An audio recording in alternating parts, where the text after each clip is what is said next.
Alright, for all you guys wondering what a Jeep with the 4.0 sounds like with straight pipe, well, here it is. Because this Jeep right here got no cat and no muffler. It's cut off right about behind the passenger side door.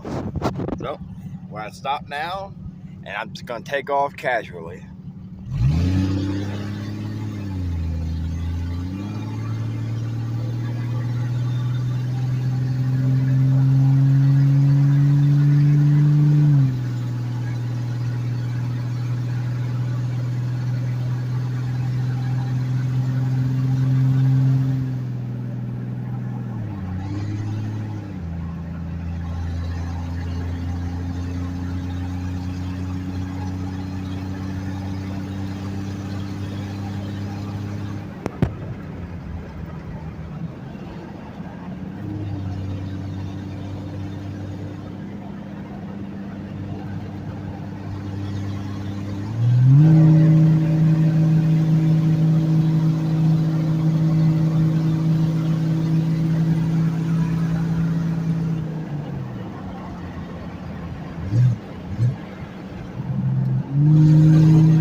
And yeah, I know.